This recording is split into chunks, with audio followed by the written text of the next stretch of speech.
L'île Bourbon ayant été prise au nom du roi de France, tous ces sujets, le roi de France étant catholique, tous ces sujets doivent être catholiques. Dès lors, la religion officielle dans cette colonie française était la religion du roi, donc la religion catholique. Mais ce n'est pas parce que la religion catholique est reconnue comme religion officielle qu'ici, on a des catholiques au-dessus de tout soupçon. Les Français et les Européens qui viennent dans cette île sont pour la plupart déchristianisés et certains ont déjà rompu le banc avec l'Église. Ils sont réformés, luthériens, calvinistes, il y a des orthodoxes également. Et pour les catholiques, ce sont des gens qui ont été baptisés, ils ont été mariés et ils veulent bien sûr d'une sépulture ecclésiastique, mais ils n'aiment pas fréquenter l'Église. Ils n'aiment pas écouter ce que disent les prêtres. Les prêtres sont en train de lutter contre un certain nombre de travers et notamment contre le libertinage, le concubinage et ce sont des discours qui déplaisent évidemment aux colons qui vivent ici. Parce qu'ici, ils veulent vivre libres et faire ce qu'ils veulent. Ils n'aiment pas que l'on critique leurs gestes et que l'on leur dicte des règles morales. Dès lors, jusqu'en 1840, les maîtres sont des résistants plutôt que des collaborateurs à l'action du prêtre. Les églises sont presque vides, il n'y a que quelques femmes qui sont à l'intérieur de l'église. Les esclaves qui naissent dans l'île sont baptisés parce qu'on a peur de l'action de l'âme, mais ils ne reçoivent ensuite aucune instruction religieuse puisqu'il faudrait qu'ils aillent à l'église pour apprendre le catéchisme, pour avoir cette formation concernant la piété, la foi.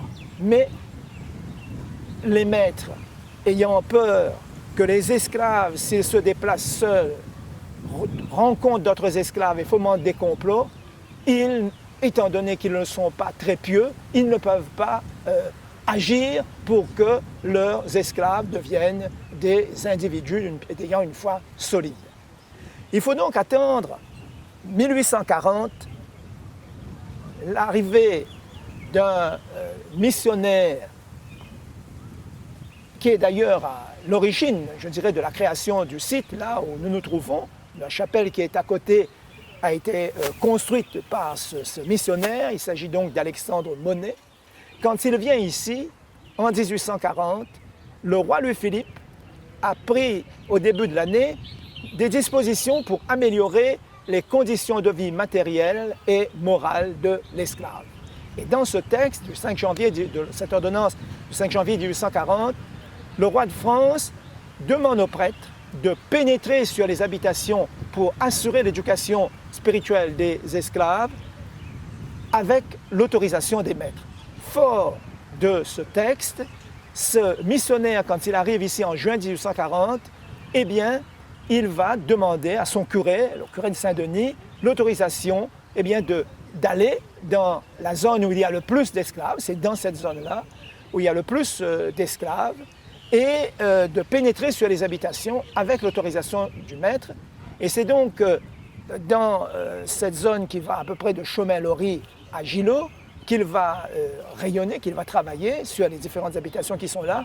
Et le dimanche, il va réunir les esclaves de ces habitations, non loin de la rivière des Pluies, pour tenir une messe et assurer aussi leur formation catéchétique.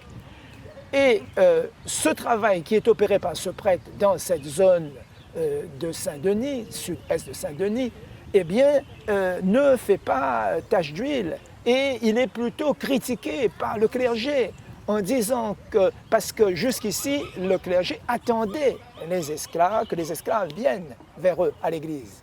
Les esclaves ne venant pas à l'église, ce prêtre a décidé d'aller vers les esclaves et d'aller sur les habitations. Donc, il obtient un certain résultat en travaillant dans cette zone.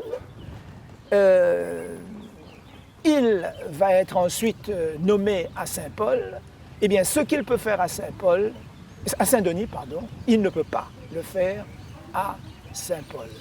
C'est bien qu'il est découragé, il va accepter de rejoindre les jésuites qui vont évangéliser Madagascar, mais quand il arrive à Madagascar, il va être aussi rejeté. Donc son expérience ici est une expérience marquante parce qu'il a mis en place le ministère d'habitation, la nécessité pour les prêtres de changer de manière d'opérer. Et dans l'Église, les choses sont aussi en train de bouger puisque le pape a reconnu que la traite était mauvaise en soi et qu'il fallait s'opposer à la traite. Donc, les choses bougent. Et c'est lorsque, à la fin du mois de l'année 1848, la fin du mois de mai 1848, la nouvelle de la chute de Louis-Philippe arrive dans la colonie. Les colons se disent que les nouveaux républicains qui sont au pouvoir vont forcément abolir l'esclavage. Ils prennent peur et ils se disent que les esclaves vont mettre la colonie à feu et à sang. Et à partir de là, ils vont se dire qu'il faut trouver des individus dans cette société qui pourraient agir auprès d'eux pour qu'ils ne mettent pas la colonie à feu et à sang.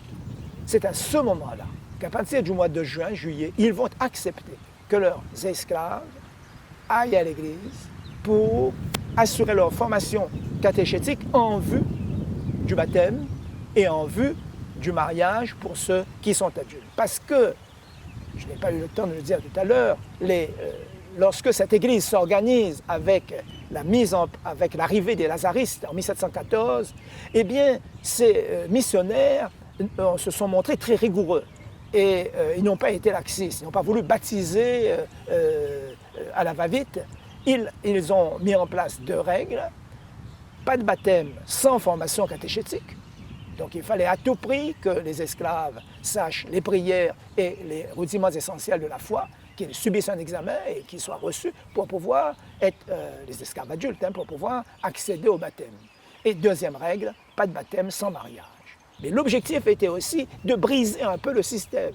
Parce que si, au travail, les esclaves étaient maltraités, si, en rentrant de leur foyer, ils trouvaient un espace où ils étaient aimés, où ils pouvaient discuter, trouver un certain réconfort, eh bien, ils auraient quelques raisons, non pas d'espérer, mais d'accepter la vie telle qu'elle était. Donc, il faut voir aussi cette décision sous cet angle-là, mais ce n'a pas été possible parce qu'il aurait fallu pour cela que l'on fasse rentrer dans la colonie autant d'hommes que de femmes. Or, on a toujours considéré que c'était les hommes qui étaient de vraies forces de travail. On a fait rentrer davantage d'hommes que de femmes. Les femmes étant rares, elles étaient recherchées et donc l'ambiance était plutôt au concubinage et c'est une chrétienté, si vous voulez, qui n'était pas du tout, qui n'avait pas les moyens d'assurer véritablement ses bases et sa solidité. Donc, c'est à partir de juin-juillet que les esclaves, des maîtres qui acceptent qu'ils soient évangélisés, commencent à pénétrer dans l'Église pour apprendre.